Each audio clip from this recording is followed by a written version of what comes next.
Assalamualaikum warahmatullahi wabarakatuh. Perkenalkan, saya Semila Putri dari kelas 03 PPKP 003 untuk memenuhi tugas akhir pengembangan bahan ajar dan media pembelajaran yang diampu oleh Ibu Sulasri SPD MH.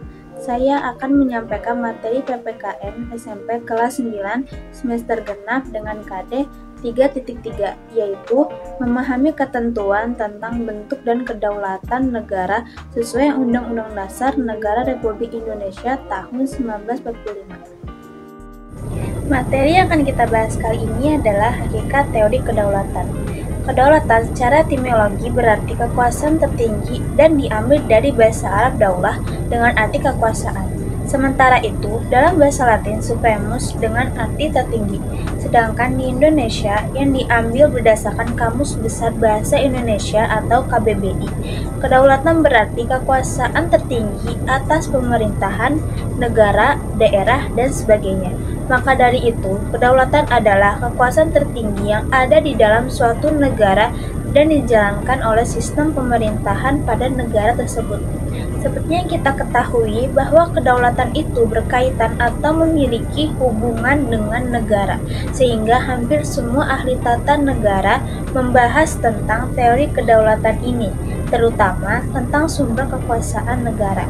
Pada dasarnya, pembahasan tentang kedaulatan yang ada pada suatu negara sudah terjadi sangat lama, terutama di kalangan ahli tata negara. Selanjutnya, teori kedaulatan menurut para ahli. Yang pertama, Miriam Budiarjo.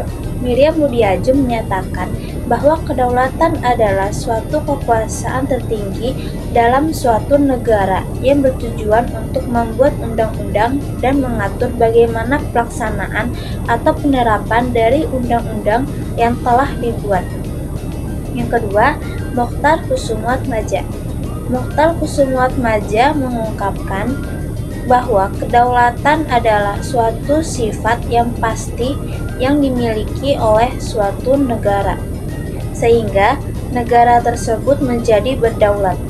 Akan tetapi, suatu kedaulatan itu hanya dapat digunakan di dalam negara saja, atau bisa dikatakan bahwa kedaulatan itu dibatasi oleh batas-batas wilayah negara. Hal ini dikarenakan setiap negara mempunyai kedaulatannya masing-masing yang tidak bisa diganggu oleh negara lain.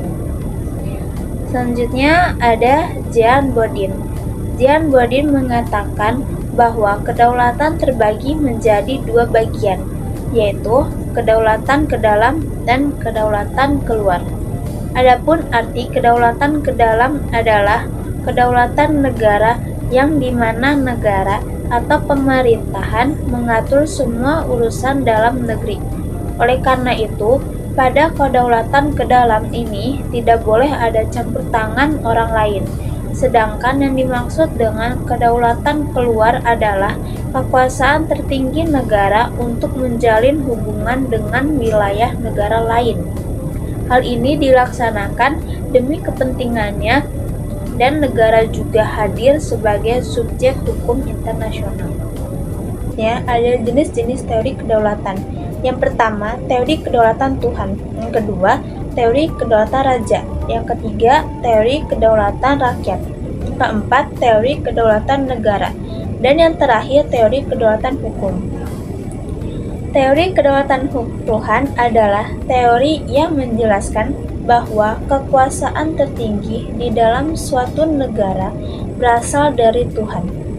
Setiap hal akan bersumber dari ajaran Tuhan yang kemudian diberikan pada pemimpin negara. Menurut teori ini, setiap aturan-aturan yang dibuat oleh pemimpin negara dipercaya oleh warga negaranya berasal dari Tuhan. Hal ini dikarenakan pemimpin negara yang memimpin negara dengan kedaulatan Tuhan dipercaya sebagai utusan atau dari Tuhan di dunia ini. Singkatnya, pemimpin negara itu dianggap memiliki kemampuan memegang kekuasaan dan berperan menjadi utusan Tuhan di dunia ini. Dan yang kedua, berdasarkan teori raja. Berdasarkan teori raja ini, kekuasaan tertinggi dalam suatu negara berada pada raja. Oleh karena itu, raja sangat berperan penting dalam membuat aturan dan mengatur warga negaranya. Hal ini penting dilakukan oleh raja agar warga negaranya sejahtera, sehingga negara mampu berdiri dengan kuat dan kokoh. Maka dari itu, suatu negara yang menganut kedaulatan raja ini sering dikatakan sebagai negara monarki. Dalam teori ini, rakyat akan mempercayakan raja untuk membuat semua aturan-aturan yang berkaitan dengan sistem tata negara. Dengan kata lain, rakyat dipaksa atau harus rela untuk mengikuti semua aturan-aturan yang ditetapkan oleh sang raja. Akan tetapi, pada saat ini, kedaulatan ini mulai ditinggalkan oleh beberapa negara dengan alasan karena kedaulatan raja ini bisa memunculkan suatu kekuasaan yang absolut atau bahkan bisa menyebabkan sistem otoriter dalam suatu negara. 3. Teori kedaulatan rakyat. Teori kedaulatan rakyat adalah sebuah teori yang menyatakan bahwa kekuasaan tertinggi berada di tangan rakyat. Meskipun kekuasaan tertinggi berada di tangan rakyat, tetapi negara tersebut dipimpin oleh seorang pemimpin negara dan yang menjalankan sistem pemerintahan diwakilkan oleh wakil rakyat. Para wakil rakyat itu berada di suatu lembaga eksekutif dan lembaga legislatif. Yang keempat, teori kedaulatan negara. Teori kedaulatan negara adalah teori yang menjelaskan bahwa kekuasaan tertinggi pada suatu negara berasal dari kedaulatan negara. Menurut teori ini, negara mempunyai hak untuk membuat suatu aturan hukum yang berfungsi untuk menjaga keteraturan yang ada di dalam suatu negara. Akan tetapi, hal yang perlu digarisbawahi pada aturan hukum berdasarkan teori kedaulatan negara adalah negara memiliki kedudukan tertinggi daripada aturan hukum itu sendiri. Hal ini dikarenakan hukum adalah sesuatu aturan yang dibuat oleh negara. Yang terakhir, teori kedaulatan hukum. Teori kedaulatan hukum adalah teori yang menjelaskan bahwa kekuasaan tertinggi pada suatu negara ada di aturan hukum yang berlaku.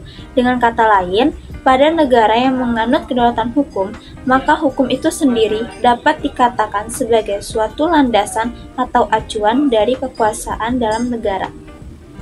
Demikianlah materi yang dapat saya sampaikan pada kesempatan kali ini.